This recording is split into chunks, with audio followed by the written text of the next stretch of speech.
O assunto deste vídeo já foi tratado num outro vídeo, o 015, que faz parte daquela série Pergunte ao Yogi. E foi uma das perguntas tratadas naquela ocasião. A pergunta que havia sido colocada foi sobre a relação entre Vedanta e Hatha Yoga. E aqui neste vídeo eu pretendo fazer um condensado aí desta pergunta com outras perguntas que eu recebi nesses últimos meses, para tratar de um assunto que traz muita dúvida para muita gente, que é justamente a relação do yoga com outras tradições espirituais e religiosas, às vezes num caráter complementar, ou seja, no sentido de trazer para o yoga conhecimentos que supostamente não existiriam no yoga, ou para validar espiritualmente, filosoficamente, aquilo que se pratica no yoga. Esse assunto, na verdade, ele é consequência do modo como o yoga veio para o Ocidente e se espalhou no Ocidente. Quem conhece a história do yoga moderno deve saber que uma das principais motivações para esse deslocamento e para o sucesso do yoga no Ocidente está relacionado justamente à ênfase nos aspectos corporais, nos aspectos físicos, nos aspectos de saúde que o yoga proporciona. Foi mais ou menos assim que Krishnamacharya e os seus discípulos fizeram tanto sucesso entre os ocidentais. Tanto esses discípulos como os discípulos desses discípulos conseguiram se estabelecer com um enorme êxito comercial. Pattabhi Jois, Iyengar, o próprio Desikachar, filho do Krishnamacharya, e vários outros sistemas que foram derivados direta ou indiretamente das criações desses discípulos, sempre enfatizaram a performance corporal, ou seja, uma prática centrada na realização de posturas, no domínio de séries de posturas, no conhecimento técnico anatômico, alinhamentos, fortalecimento, alongamento, etc, etc e etc. Quase tudo que se fez no Ocidente ao longo dos últimos 100 anos tem relação com esse movimento de priorizar a performance corporal. Claro que não dá para sustentar um método chamado de yoga sem se valer pelo menos um pouquinho de algum elemento filosófico tradicional ou até mesmo religioso. A própria origem do yoga aqui no Brasil tem relação com isso. O yoga, pelo menos a história oficial, é que o yoga chega no Brasil por meio de um mestre francês chamado Léo Costet, lá no final da década de 40, e essa datação é um pouco incerta. Depois, Pierre Bastille, na final da década de 50. Depois houve outro professor, o Shotaro Shimada, em São Paulo. Caio Miranda, no Rio de Janeiro. Logo em seguida, Hermógenes de Rose. E essa primeira fase do yoga no Brasil está muito mesclada com tendências filosóficas, espirituais, às vezes religiosas, de um caráter bastante questionável. Questionáveis no sentido de que não havia muita relação desses ensinamentos com aquilo que o yoga é de fato, ou seja, com a raiz hinduísta do yoga. Então, muitos desses mestres bebiam em fontes como, por exemplo, a Teosofia, de Helena Blavatsky, o Espiritismo, de Allan Kardec, e às vezes até mesmo com religiões. Posteriormente, já entrando aí nos anos 80, e principalmente a partir dos anos 90, o yoga começou a beber muito no budismo. Então, muitos professores de yoga também eram participantes de sanghas budistas, estudavam a filosofia budista e estudavam a doutrina budista e traziam esses ensinamentos para o yoga. Já entrando no século XXI, ou seja, finalzinho da década de 90, início da década de 2000, o yoga começou a beber no Vedanta. Muitos professores de yoga, principalmente muitos que saíram de métodos que eram consagrados nos anos 80 e 90 acabaram procurando e encontrando uma sustentação filosófica, religiosa e espiritual por meio do Vedanta. Então vocês encontram com bastante frequência professores que saíram de métodos como, por exemplo, o Swastika Yoga, que começaram a desenvolver um trabalho independente, mas que logo se viram, como é que eu poderia dizer, órfãos de conhecimentos um pouco mais consistentes e acabaram encontrando esses conhecimentos no Vedanta.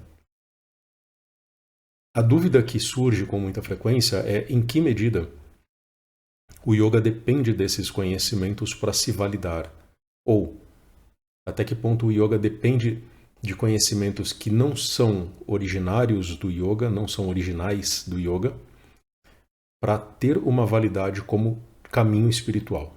Essa dúvida é bastante frequente, porque a maioria das pessoas que se interessa por yoga vai fazer suas práticas de yoga em escolas de yoga, em academias de ginástica, inclusive, e vão se deparar com práticas que são bastante vazias do ponto de vista teórico, filosófico, espiritual ou religioso.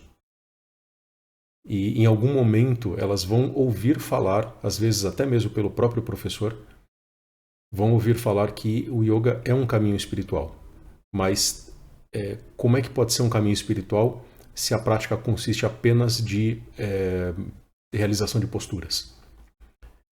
Daí começam as dúvidas. E muitas dessas dúvidas elas são dissipadas por meio dessa conexão desses professores e dos seus alunos, consequentemente, a mestres do Vedanta, por exemplo. Quem acompanha o trabalho de professores, como, por exemplo, Glória Arieira, Jonas Massetti, entre outros que se destacam no Vedanta aqui no Brasil, já devem ter percebido que muitos professores de yoga se conectam a esses professores de Vedanta. Porém, essa conexão ela não é acompanhada, como a gente percebe com bastante facilidade, não é acompanhada de um entendimento pleno das diferenças e semelhanças efetivas entre os dois campos, né, os dois sistemas, por assim dizer. Yoga e Vedanta, embora ambos estejam inseridos naquilo que se convencionou chamar de hinduísmo, não tratam exatamente da mesma coisa, não são sinônimos, não são caminhos idênticos. E aqui é bastante importante ter cuidado. Por causa disso, eu acho que é interessante rever algumas perguntas que já me foram feitas relacionadas a isso e para entender quais são as diferenças, quais são as semelhanças e, enfim, como é que você pode se portar em relação a isso para que a sua prática seja a melhor possível. A primeira pergunta que foi feita para mim, algum tempo atrás, é a seguinte: por que Vedanta e Hatha Yoga não devem ser ensinados como complementares? Naquela ocasião, no vídeo 015, eu expliquei que Vedanta e Hatha Yoga não devem ser ensinados como complementares basicamente porque eles não são complementares. É da própria natureza de cada um desses caminhos que eles não sejam complementares. Ou melhor, é da natureza desses dois caminhos que eles sejam absolutamente perfeitos, completos, e não precisem de nenhum tipo de complemento. O que eu quero dizer é que os dois caminhos se colocam como caminhos para a iluminação, caminhos para a elevação espiritual. Então não faria muito sentido você é um vedantino, você é um estudioso do Vedanta e você vai procurar o Hatha Yoga para complementar eventuais carências do Vedanta. Ou vice-versa, você é um Hatha Yogi e você vai procurar as lições, os ensinamentos do Vedanta para complementar eventuais carências que você identificou no Hatha Yoga. Isso não faz sentido, isso só faz sentido para quem não conhece essas duas tradições. Porque essas duas tradições se propõem a serem caminhos completos, finalizados. Claro que a visão moderna ensina que o Hatha Yoga é apenas um sistema de ginástica, basicamente. Claro que não se usa esse termo, mas o que se vê ensinado como Hatha Yoga é um sistema de posturas, de técnicas que vão desenvolver o corpo, que vão desenvolver a saúde e acabou por aí. Então é claro que se for entendido dessa forma, o Hatha Yoga precisa sim de complementos. Mas essa não é a realidade do Hatha Yoga. Essa só é a realidade do Hatha Yoga para quem nunca teve contato com o Hatha Yoga. Então o que eu recomendo para que você entenda profundamente por que é que o Hatha Yoga não precisa ter o Vedanta como complemento, aliás, não precisa ter nenhum tipo de complemento, nem budismo, nem Vedanta, nem, enfim, nenhuma outra tradição, busque a orientação de um Hatha Yogi. A segunda pergunta que havia sido feita para mim, alguns meses atrás, é a seguinte: qual a relação do Vedanta com o Yoga? E nessa ocasião, a pessoa que me perguntou comentou o fato de que ela via muito aquilo que eu mencionei no começo deste vídeo, muitos professores que buscavam ensinamentos do Vedanta quase como se fosse obrigatório ou automático estudar Vedanta quando você estuda Yoga, quando você pratica Yoga. Você pratica Yoga, saiu da sua prática de posturas e você vai e estuda Vedanta como se o Vedanta fosse a parte filosófica do Yoga. Essa visão, essa percepção, ela é bastante comum, né? Porque de fato a gente vê isso acontecendo, né? Muitos professores participam de grupos de Vedanta, como eu comentei no começo, e muitos alunos acabam sendo impelidos a seguir a mesma direção, novamente, porque não compreendem realmente o que o yoga é e porque não se conectam efetivamente a um yogi, no sentido completo da palavra. É importante destacar aqui que o yoga e o Vedanta são caminhos diferentes.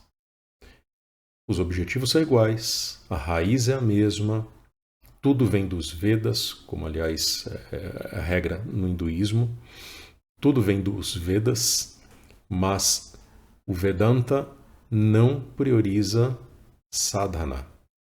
Ou melhor, não existe digamos, um entendimento pleno. No yoga, a sadhana está no centro de tudo. Ou seja, você vai praticar algo. Você não vai apenas estudar uma filosofia, você não vai cumprir preceitos e ritos, mas você vai realizar uma prática diária de preferência. Isso está no centro do yoga. No caso do Vedanta, o estudo dos Vedas é o que está no centro. E uma eventual sadhana que seja colocada, ela é secundária ao estudo dos Vedas. Ela não é prioritária. Ela tem um caráter complementar dentro do Vedanta. Em outras palavras, se você junta Yoga e Vedanta, é o mesmo que dizer que esses dois caminhos são incompletos e imperfeitos. Porque se fossem de fato perfeitos e completos, ou se você entendesse que são caminhos perfeitos e completos, não haveria por que você buscar complementos fora de um desses caminhos. Então, outra recomendação que eu posso passar para quem tem dúvidas em relação a esse tema é: entenda efetivamente o que é o yoga e o que é o Vedanta. Entenda o que é o yoga para além da prática postural. Existe um universo gigantesco além da prática postural. Já fiz vídeos, inclusive, em que eu expliquei essa enormidade e o quanto a prática de asanas é pequena, às vezes até insignificante, em relação ao vastíssimo universo que constitui o yoga. Então conheça esse vasto universo que é o yoga e não se limite à prática de asanas. Uma vez que você se abra para esse universo vastíssimo, você vai perceber que o que está no centro do yoga é a meditação. Claro que a prática da meditação, ela passa pelo entendimento de uma série de preceitos. E muitos desses preceitos são idênticos aos preceitos que são ensinados no Vedanta. Justamente porque todos esses caminhos eles têm os Vedas como raiz comum. mas o modo de conduzir o estudo, conduzir a prática, de chegar à iluminação, o modo é diferente. Uma outra diferença importante, que na verdade seria uma continuação ou um aprofundamento dessa explicação, é a diferença entre Vedanta e Tantra. E aí a gente poderia se referir aqui ao Vedanta de Shankaracharya, que é o mais conhecido, é o que é mais difundido hoje em dia, inclusive aqui no Ocidente, e ao Tantra tal como ensinado da forma tradicional. Não entendam Tantra aqui do modo sob a ótica do Ocidente, a ótica moderna, que bagunçou tudo, enfim, relaciona o Tantra com sexo, com práticas que não tem nada a ver com Tantra, muito menos com hinduísmo, mas existem sim diferenças importantes entre Vedanta e Tantra. Shankaracharya, que foi um dos grandes mestres do Vedanta, pelo menos o Vedanta que é ensinado aqui no Ocidente, ele dizia que a ação não pode destruir a ignorância porque a primeira não está em conflito com a segunda. Ou seja, se o que se busca é vencer a ignorância, não é a sadhana que vai levar a essa vitória. Só essa afirmação já seria suficiente para entender a distinção entre Vedanta e Tantra, ou as diferenças entre Vedanta e Tantra. O Tantra ele é uma espécie de um xamanismo hindu, isso muito resumidamente, né? Mas no Tantra se prioriza a ação, se prioriza a sadhana. Não à toa o Hatha Yoga, que é extremamente prático, ele é um dos ramos do Tantra, ele é um dos produtos, uma das metodologias práticas criadas pelos tântricos. E o Vedanta se opunha a essa visão de que a sadhana é importante. Para finalizar esse vídeo, eu vou resumir aqui alguns pontos que foram tratados no início e que talvez não tenham ficado claros. Primeiro, Vedanta e Yoga são caminhos completos e perfeitos. Quem é do Yoga e estuda Vedanta, talvez esteja se enganando, talvez não esteja estudando o Yoga da forma correta. Porque buscar um conhecimento alheio ao Yoga, diferente do conhecimento do Yoga, num caráter complementar, pressupõe que o Yoga seja incompleto e imperfeito. E vice-versa, quem é do Vedanta e procura ensinamentos do Yoga, procura a prática do Yoga, parte do pressuposto de que o Vedanta não é perfeito, não é completo, e que essa perfeição e essa completude só viriam por meio do acréscimo dos ensinamentos do Yoga. Essa visão está totalmente errada, e a solução para corrigir isso, o meio para corrigir isso, é justamente entender efetivamente o que é Vedanta e o que é Yoga. A mesma consideração vale para Vedanta e Tantra, cujas diferenças são ainda mais acentuadas. Tantra, como eu disse, é uma espécie de um xamanismo hindu, é uma tradição, ou melhor dizendo, é um conjunto de tradições, porque existem vários tantras, que realizam vários ritos, têm uma série de características metodológicas, disciplinares, muito diferentes do Vedanta. Então, quem é do Tantra e busca conhecimentos do Vedanta, talvez não tenha entendido o que é o Tantra e o que é o Vedanta. Então, minha recomendação é: conheça, entenda o que são essas duas tradições. Seja qual for a tradição que você vá buscar, caso você seja do Yoga e você busque Vedanta, você busque budismo, você busque, enfim, às vezes até tradições que não são orientais, tenha certeza de que, por ser do Yoga, você não precisa disso.